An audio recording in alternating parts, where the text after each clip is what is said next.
Non, si vous ne pouvez pas voir cette étoile polaire, que c'est nuageux, à ce moment-là, vous n'avez qu'à remarquer s'il fait jour et que vous êtes égaré, vous n'avez qu'à bien regarder les arbres. L'arbre, il a toujours, la mousse est sur le côté de l'arbre qui est au nord, parce que le côté de l'arbre qui est au sud est plus exposé au soleil que le côté qui est au nord. Mais s'il fait nuit et que vous ne pouvez pas voir la mousse, si vous fermez les yeux sans chercher à réfléchir, fermez les yeux et trouvez un arbre à l'écorce lisse. Mettez vos mains autour de l'arbre, comme ceci, jusqu'à ce que vos doigts se rencontrent. Et alors, déplacez-vous très lentement en faisant le tour de l'arbre. Et quand vous toucherez un endroit où l'écorce est très épaisse, gercez, ça c'est le côté du nord.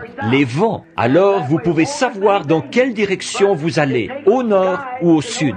Et ainsi, oh, il y a bien des choses, mais il faut être guide pour savoir faire ces choses. Un simple homme ordinaire irait là et il dirait, pour moi, au toucher, il n'y a pas de différence. Voyez, pour retrouver coincé là-bas. Voilà une autre chose, savoir rester en vie. J'ai grimpé à des arbres et glissé jusqu'en bas, grimpé à des arbres, glissé jusqu'en bas, monté et descendu comme ça pour rester en vie. J'ai pris de la neige quand il y en avait 4 pieds de haut de chaque côté. Je cassais une souche et je la couchais par terre. Et j'étais tellement affamé que c'était presque insupportable. Je cassais ces vieilles souches, je les allumais et la chaleur faisait fondre la neige. Ensuite, vers 1h ou 2 du matin, j'écartais les souches et je m'étendais sur le sera venu. Il vous guidera et vous conduira dans toute la... Mes amis, c'est ce qui m'a amené à être où j'en suis aujourd'hui. C'est ce qui a fait de moi ce que je suis. C'est avec joie que je vous le présenterai. C'est le seul guide que je connais sur cette terre et là-haut. Il est mon guide quand je vais à la chasse. Il est mon guide quand je vais à la pêche. Et quand viendra le moment de ma mort, il se tiendra là, au bord du fleuve. Il me guidera pour traverser de l'autre côté.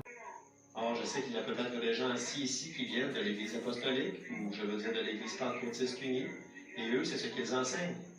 Mais vous voyez, je ne crois pas que l'eau pardonne les péchés. Sinon, si c'était le cas, alors Jésus serait mort en vain. Vous voyez? Je crois que c'est uniquement une ordonnance de Dieu, voyez-vous, pour montrer que vous avez été pardonné. Mais pour ce qui est d'être baptisé pour la régénération, non, je ne crois pas ça. Je ne crois pas que l'eau pardonne les péchés. Je ne crois pas non plus que ce pain et ce vin aient quelque chose à faire avec vous. Si ce n'est d'observer une ordonnance que Dieu nous a prescrit d'exécuter. Vous voyez, c'est exact. Je crois que c'est la même chose pour le baptême d'eau. Je crois que nous sommes obligés de faire cela, qu'il a fait toutes ces choses pour nous donner un exemple. Et ceci, il l'a fait pour nous donner un exemple. Il a lavé les pieds pour nous donner un exemple. Amen. Maintenant, demain, verset 25, demain, après avoir soupé, il prit la coupe et dit, « Cette coupe est la nouvelle alliance en mon sang. Faites ceci, en mémoire de moi, toutes les fois que vous en boirez. Car toutes les fois, souvenez-vous maintenant, car toutes les fois que vous mangez ce pain et que vous buvez cette coupe, vous annoncez la mort du Seigneur jusqu'à ce qu'il vienne. » Jusqu'à quand? Jusqu'à ce qu'il vienne. Voyez? Voyez? C'est pourquoi celui qui mangera le pain ou boira la coupe du Seigneur indignement sera coupable envers le corps et le sang du Seigneur. Alléluia. Je vais m'arrêter un petit instant. La raison pour laquelle il a dit ça, vous avez remarqué dans un autre verset ici, un autre chapitre, qu'il a dit, j'ai appris que lorsque vous vous réunissez, vous mangez, vous vous enivrez même à la table du Seigneur. Ils avaient mal compris. Vous voyez, ils s'empiffraient, tout simplement, voyez-vous. C'est tout comme ce que les gens font aujourd'hui. Ils mettent tout simplement n'importe quel genre de vie et ils prennent cela. Voyez, il a dit, vous avez des maisons pour y manger.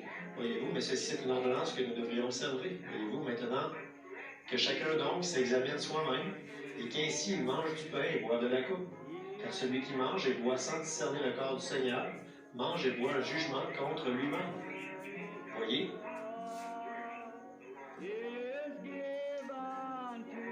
Qu'est-ce que vous êtes? Vous êtes un chrétien. Vous vivez devant tout le monde comme un chrétien.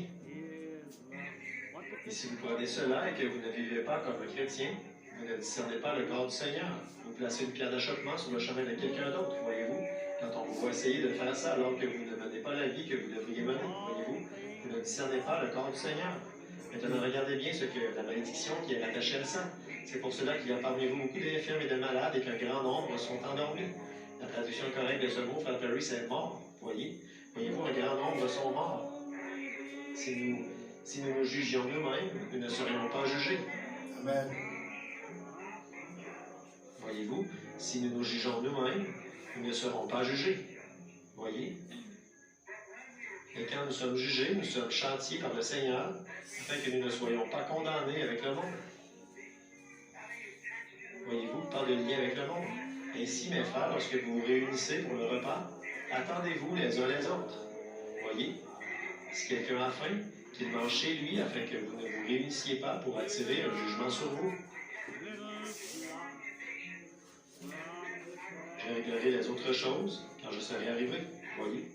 Maintenant, autrement dit, ne venez pas tout simplement pour prendre ça comme je le disais tout à l'heure, au sujet de ce que les Juifs, leur sacrifice, c'était merveilleux, c'était ce que Dieu leur avait donné. Mais ça en est arrivé au point où ils ne le faisaient plus avec sincérité.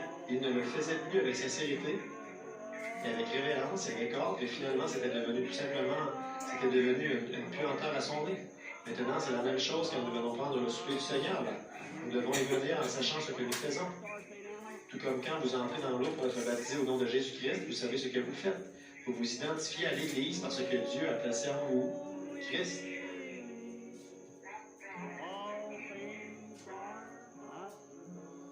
Lorsque nous prenons ceci, cela montre à l'Église que je crois à chaque parole de Dieu. Je crois qu'il est le pain de vie qui est descendu du ciel auprès de Dieu.